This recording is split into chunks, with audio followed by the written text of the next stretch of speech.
Please admit the Honorable Laura Kelly, Governor of the State of Kansas.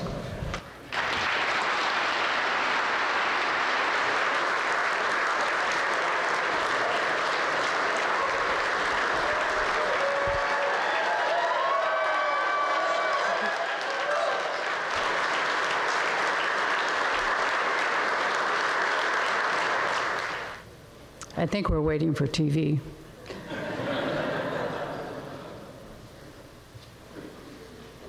This is how I used to feel waiting on the House.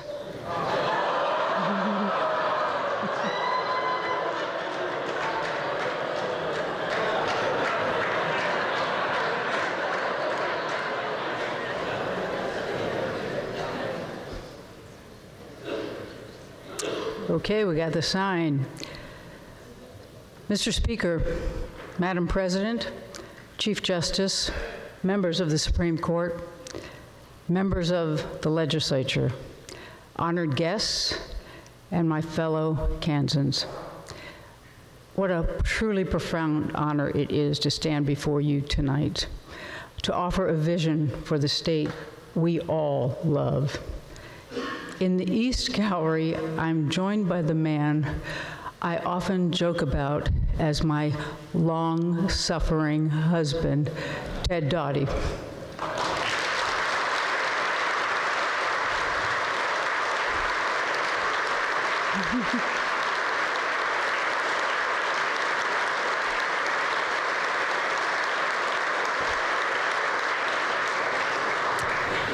Ted has truly been a pillar of support for me and for our daughters. Over 30 years, but especially these last 13 months.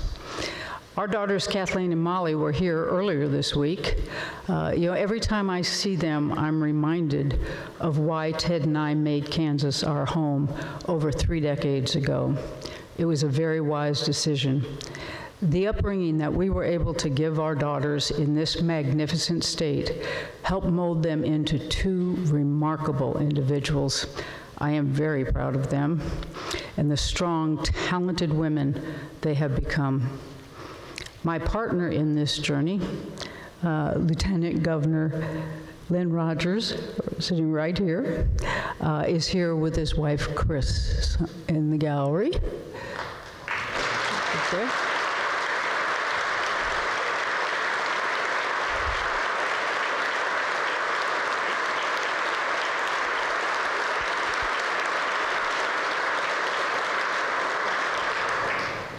Kansans will be hard-pressed to find a more energetic, big-hearted, and dedicated lieutenant governor.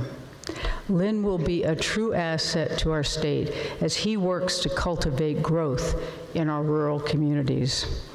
I'm also thrilled to welcome members of my new cabinet.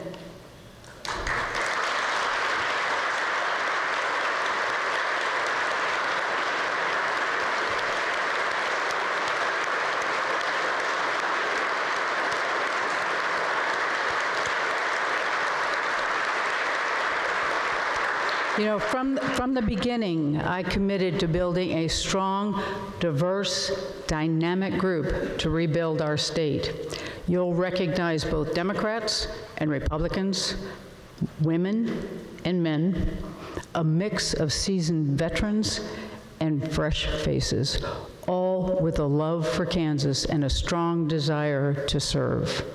And I thank them for their willingness to take on these new challenges. And to the Kansas legislature, welcome back. It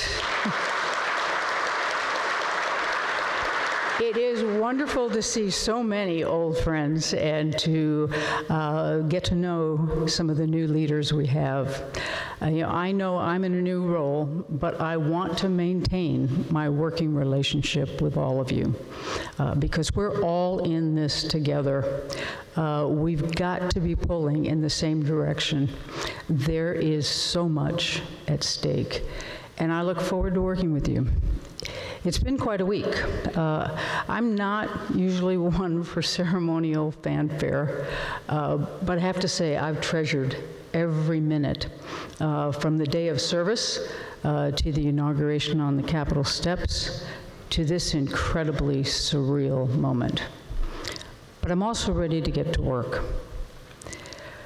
My message to you this evening is both constitutionally mandated and a time-honored tradition.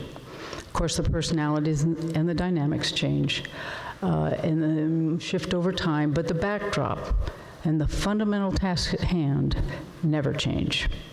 I am here as your governor for the year to offer a blueprint for the year ahead.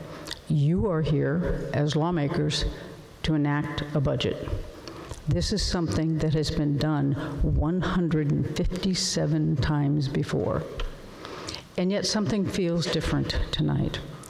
You know, after a decade of crises, starting with the Great Recession and followed by a self-inflicted budget catastrophe, we found ourselves at a turning point. We were at times weary, frustrated, and sadly untrusting of one another. But in the end, it came down to a fundamental question. We had to ask, what is Kansas worth? This was not just a matter of dollars and cents. It forced us to re-examine some of our most deeply held convictions, and it was a painful process. But as problems piled up, we had to accept reality. In 2017, we defied the odds, acknowledged the mistake, and hit reset in an historic act of bipartisanship. That is what it means to be a Kansan.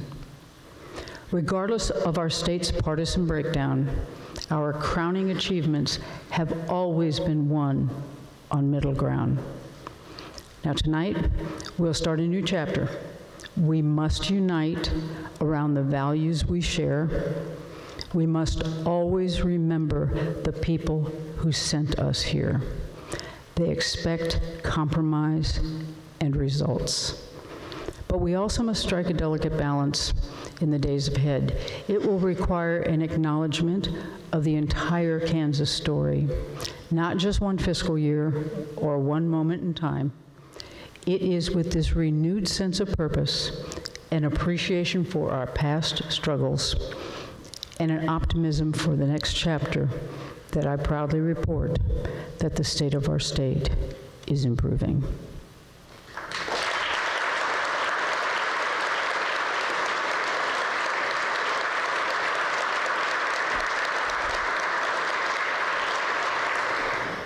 2019 offers an unmatched opportunity for Kansas to continue its upward climb. But for our fragile recovery to continue, we must resist running to our partisan corners. We must keep our eyes fixed on the task at hand and the job we were elected to do. And all of that begins at the heart of our communities, our public schools. Just a few weeks ago,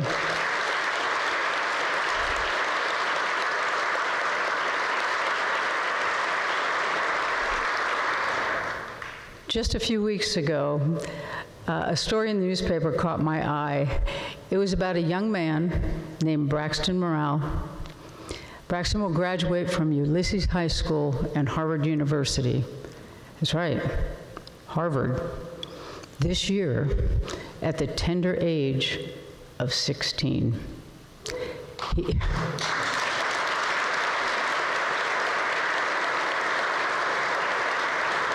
He will graduate with a bachelor's degree in government and a minor in English, and all while he is still in high school right here in Kansas.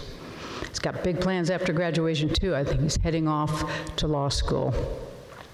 Braxton is obviously a uniquely talented student, but he also reminds us what young people will accomplish when given the opportunity.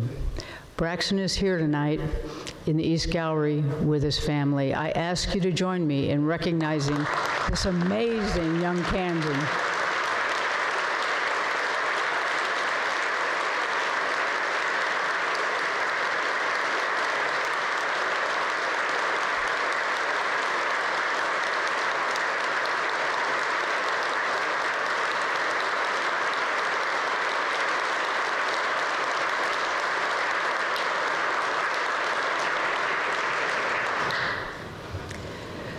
You know, students like Braxton exemplify the transformative power of our public schools, a place where all Kansas children who strive can reach their potential and overcome any obstacles, no matter where they come from. But only if we, as elected leaders, hold up our end of the bargain.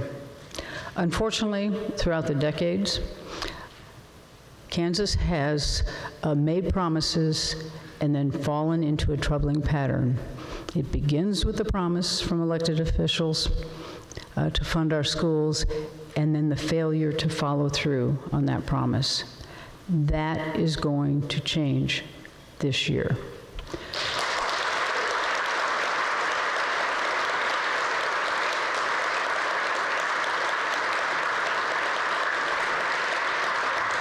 We will end this cycle of litigation and meet the needs of our students and teachers once and for all. The days of doing the bare minimum to fund our schools are over. It stops now. Remember, just a few short years ago, schools closed early because they literally couldn't afford to stay open. Test scores dropped for the first time in a decade. And class sizes grew, often with more than 30 kids in a single classroom. Superintendents and principals struggled to hold their districts together, often taking on multiple roles, that of counselor and bus driver.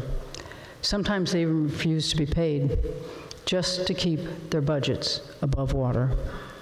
Teachers fled the state, and those who stayed received an average salary that ranked 42nd in the country. The consequences were tangible, and the scars are lasting.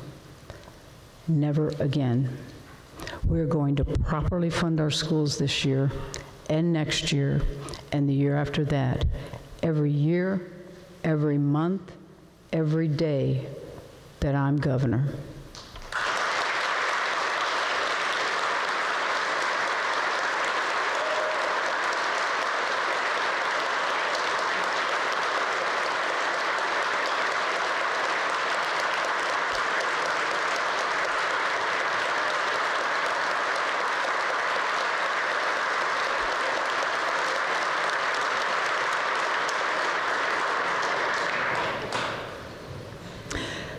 And we're going to make sure our schools prepare our children for a changing economy.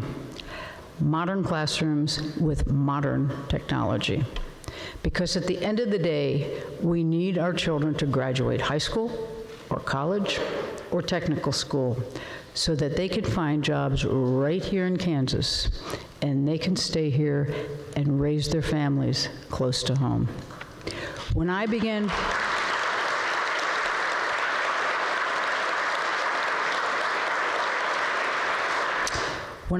work on the state's budget last month, this was the very first decision I made. You know, budgets reflect our priorities, and my number one priority will always be our public schools. Now, I'm calling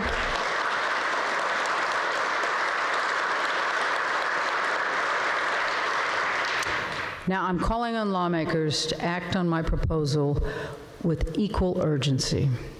To assist in the effort, I've separated education funding from the rest of the budget.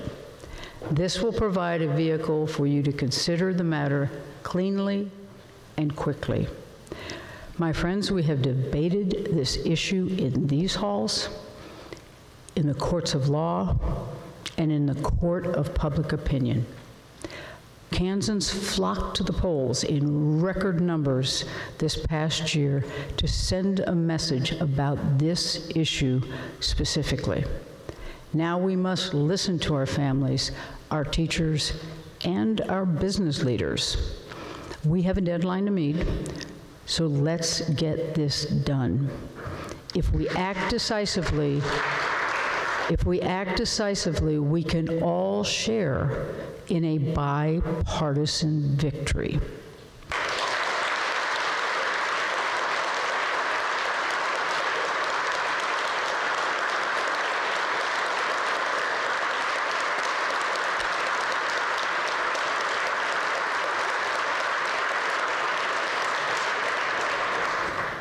because I assure you, we face plenty of other urgent problems, specifically in our rural communities. This past July, I put forth a detailed plan to address the challenges facing rural Kansas. The majority of our 105 counties have lost population last year and for many years prior to that. And whether it's roads, broadband, housing, or agriculture, they need our support. Speaker Reichman and Representative Heineman, thank you for recognizing this important challenge and is creating a new committee to focus significant time and energy on this issue. And we look forward to partnering with you and the other committee members in moving this issue forward. Lieutenant Governor.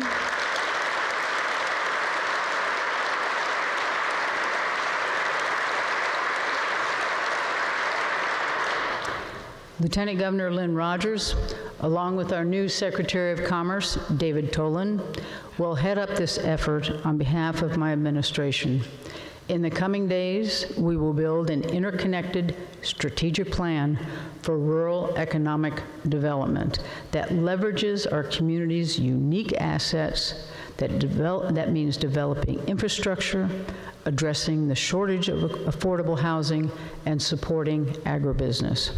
We're going to cherish our rural and small town way of life, and we're going to make sure that the rural Kansans can get the support they need to thrive. And there's one more way we can do that, by expanding Medicaid.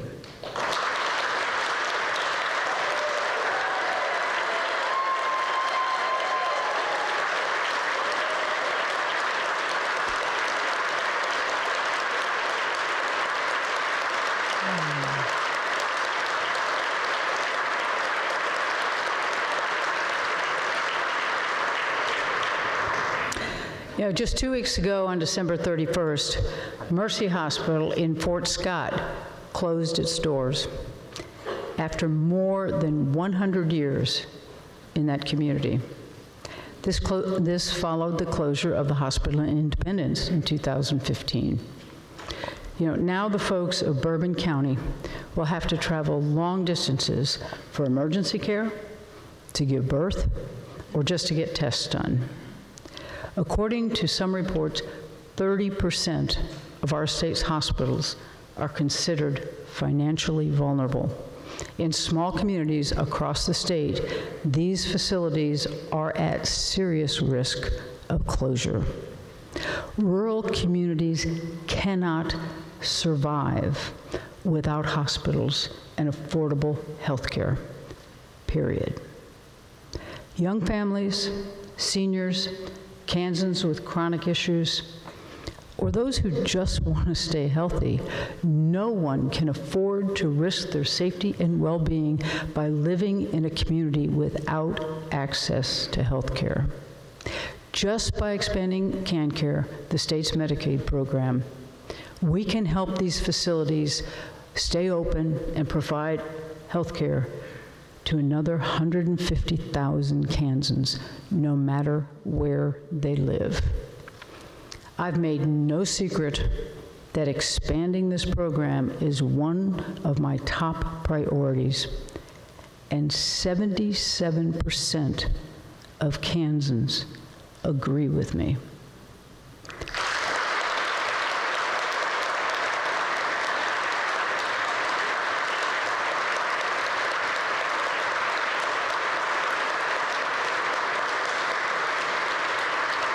You know, to date, our failure to act has cost Kansas over $3 billion in federal funding.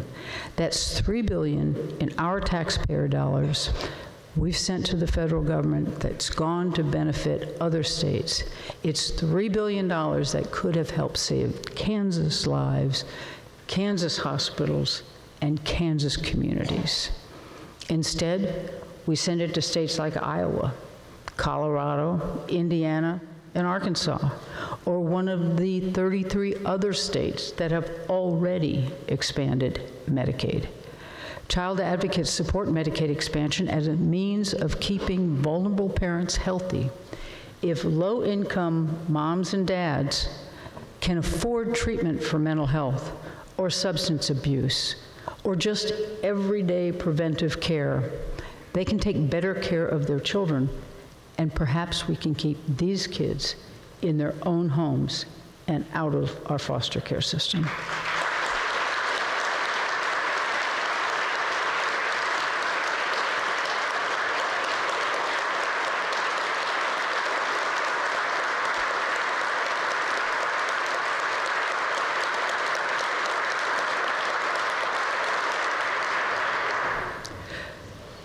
Senator Jerry Moran recently noted that rural hospitals are, and I quote, hanging on by a thread. And he agreed that expanding Medicaid could help them. And just last fall, Governor Jeff Collier's task force to address substance abuse disorders and the opioid crisis also recommended expansion to ease the unsustainable burden on our hospitals and our criminal justice system. We've seen Republican and Democratic-led states across the country find consensus on this issue to benefit their citizens, their communities, and their economies. For all these reasons and so many more, tomorrow's budget will pave the way for Medicaid expansion.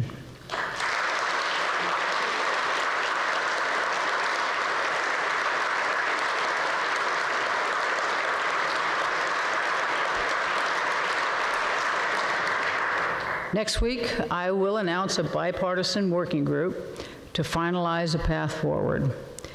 By Kansas Day, there will be a plan to expand Medicaid put before the Kansas legislature.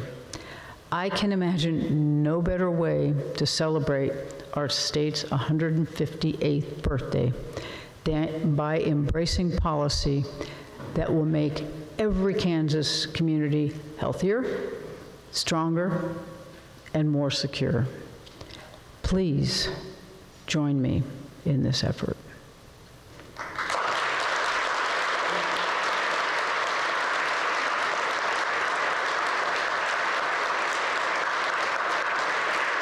And finally, another critical challenge we must address immediately: a moral crisis in Kansas that troubles me every day, and sadly, it's actually a matter of life and death. Our foster care system is at a crisis point. It requires immediate and considerable attention.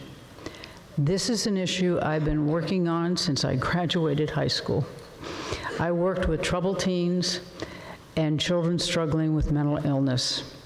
It has been a lifelong mission to help our most vulnerable and often forgotten children. In the last few years, nothing has made me more angry than the callous disregard some agency leaders demonstrated towards our most vulnerable children and their families. The incompetence and lack of transparency we witnessed in committee hearings 18 months ago made national news, and it put a spotlight on this reprehensible crisis. Last year, when I found out 70 foster children were missing, I was beside myself. Not only that, the secretary at the time didn't seem bothered by the revelation, but I demanded answers, and together with colleagues and advocates, we demanded change. In the last year, the Child Welfare Task Force has done great work studying the problems and working towards accountability. But there was only so much we could do without full cooperation and transparency. The number of children in foster care in Kansas has skyrocketed. It's up 45% since 2011. We've seen the programs charged with helping families overwhelmed by sheer numbers in need, and the caseloads of dedicated social workers are absurdly high. making it challenging to provide the services needed by our most vulnerable children and their families. There is not an easy answer, but we must do more to protect our children. This is an emergency. These are our children in our communities facing abuse, neglect, and worse. Let's remember Evan Brewer, Jayla Haig, Mackay Boone, and many more children who needed our help. These were our children in our communities, and I refuse to forget them. We must fix this now.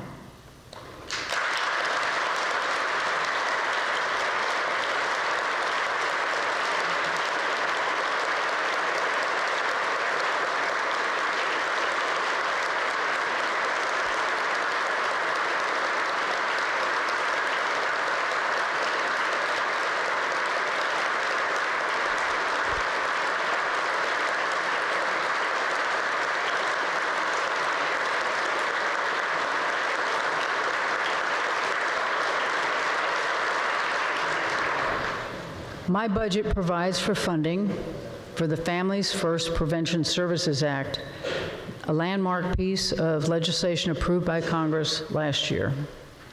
It will inject millions into efforts that strengthen vulnerable families and prevent children from entering the foster care system. My budget includes funding to hire more qualified social workers and reduce their caseloads.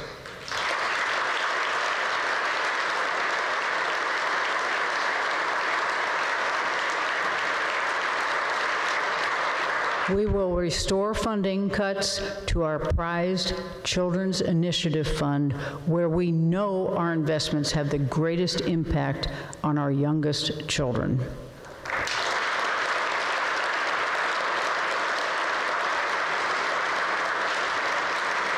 We will prioritize SCHIP, the State Children's Health Insurance Program, to accommodate federal changes so that low-income Kansas children don't lose their access to health care. Finally,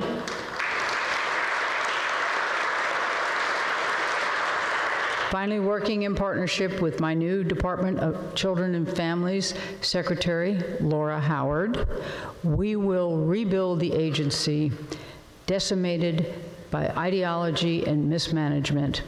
In November of last year, I said that in order to fix something, you have to know what's going on.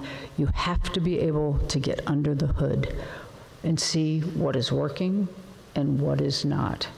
My team is already at work, and we will be transparent about what we find, and we will make it right.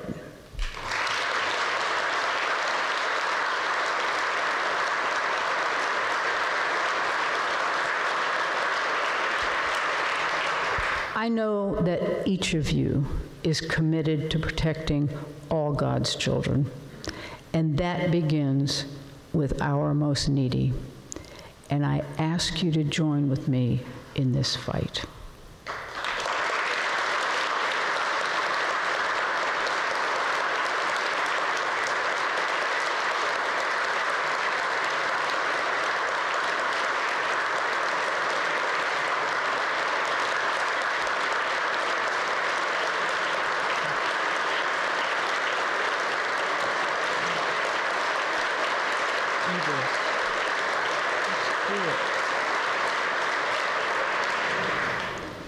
Tonight, I've laid out a few of our priorities for Kansas. We must restore funding to Kansas schools and end the cycle of litigation. We must expand Medicaid so we can create jobs, keep our tax dollars in Kansas, save our rural communities, and protect our most fragile families. We must fix our broken foster care system and do absolutely everything in our power to ensure that our most vulnerable children are protected from neglect and violence. Yet there are so many other things that we haven't discussed. Our crumbling roads and bridges, public safety, higher education, mental health, meeting the demands of our rapidly changing economy. I could go on, and I know you're sitting there worried that I will.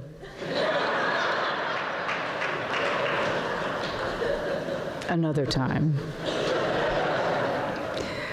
Tomorrow morning, my budget director and your former colleague, Larry Campbell, will walk you through the details of my first state budget recommendation, delivered 3 weeks ahead of statutory deadline.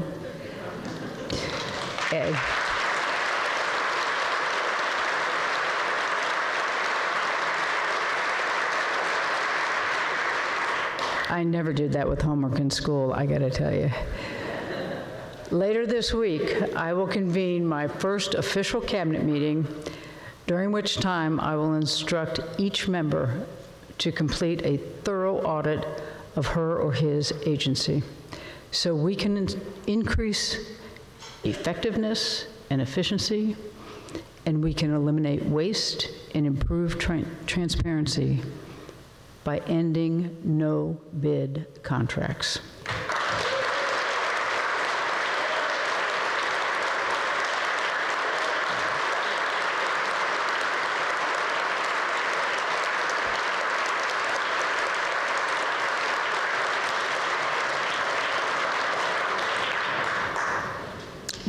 But we have just one more thing to cover tonight, and it actually brings us back to where we started.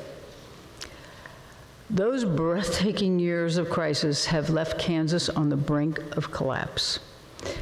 Kansas lost more revenue in the first year of the Brownback tax plan than we lost in the entire Great Recession.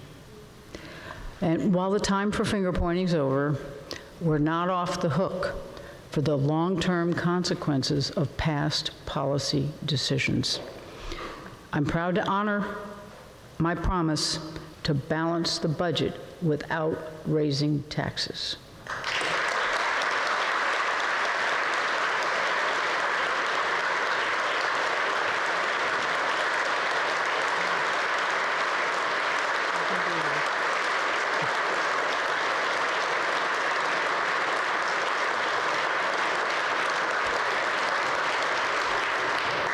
But if we're going to succeed, I need your help to protect both sides of the budget equation until our fiscal health stabilizes.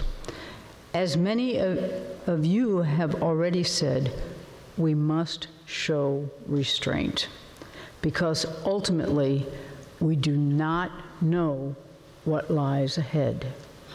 Kansas has endured 2 historic national recessions in the last 20 years.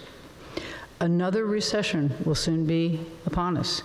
It's not a question of if, it's a question of when and how bad. Unlike the last 2 record-setting downturns, Kansas finds itself now completely unprepared. We have no margin for error. That's why we must be cautious, we must be conservative, and we must be fiscally responsible.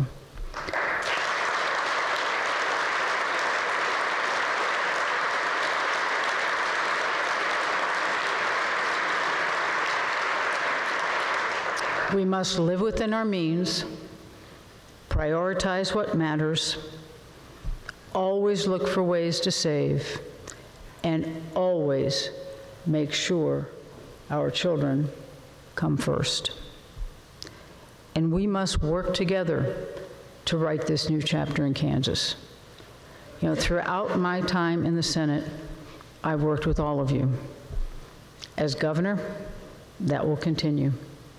My door will be open, and I will listen. But I was elected to rebuild this state, and I take that responsibility very seriously.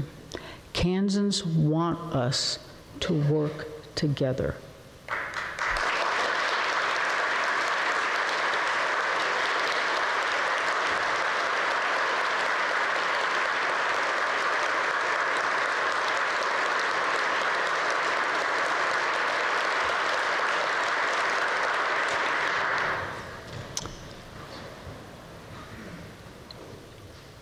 They want us to work together to make our state better, to provide more opportunities for our children, to grow our economy, and to make it possible for our rural communities to thrive.